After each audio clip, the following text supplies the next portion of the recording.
ප්‍රඥාව තමයි මිනිස්යාට තියෙන මැනික. ළමයි මැනික ළඟට ගන්න ප්‍රඥාව. ඊළඟට තමයි පින් කරගන්න. පින් කාටවත් හොරකම් කරන්න බෑ. මතක තියාගන්න අවසානයේ දෙක කාරණාවක් කියනවා. ඒක හොඳට මතක තියාගන්න.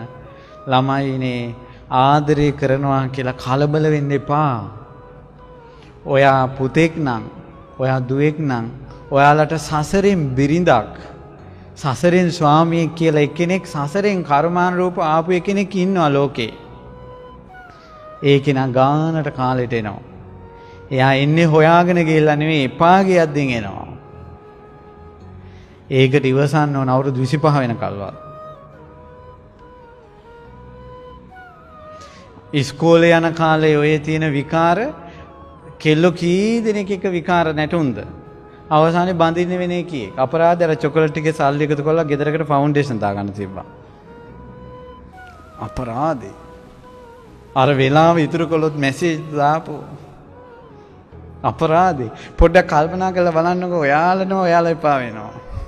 අපි මෙච්චර මොකටද කියලා. අනේ මට අහිංසක කොල්ලෙක් ඇවිල්ලා අඬ අඬ කිව්වා ස්වාමීනි මං ගෙදරින් මට කෑමක් ලැබුණොත් මං කෑම මං කන්නේ නැහැ කිව්වා. මං ගිහිල්ලා දෙනවා කිව්වා. මට ලැබෙන්නේ මොකද මං ගිහිල්ලා දෙනවා කිව්වා. ඒක හරියට මට හිතුනේ අම්මා කෙනෙක් වගේ කොල්ලා. ඒ අහිංසක ආදරයක්. ඊට පස්සේ කෑම කන්න නැතුව ෆෝන් එකට ඉන්ටර්නෙට් කාඩ් දාන්න නැතුව සල්ලි එකතු කරලා මුද්දක් අරන් කෙල්ලට දෙන්න. මුද්ද ගෙනාපු දවසේම කෙල්ලගෙන් මැසේජ් එකක් එනවා මං ඔයාට කැමති නෑ අනේ. එපායිලු මෙයාට. ඉතින් අර කොල්ල මාත් එක්ක කියනවා ඉතින් එයාට හදපු මුද්දනේ හාඳුරන්නේ මං දුන්නා කිව්වා. මං ඉතින් මේ කොල්ලගේ හිතරි දෙයි කියලා මං කිව්වා ඔයා හරි අහිංසකයි කිව්වා. නෑ ස්වාමීන් වහන්සේ මං හරි මෝඩයි කිව්වා. මං කෝ උඹට මොලේ තියෙනවා. උඹ හොඳ කොල්ලෙක්. උඹට මොලේ තියෙනවා උඹ හොඳ කොල්ලෙක්. උඹ හිත හදාගනින් කිව්වා.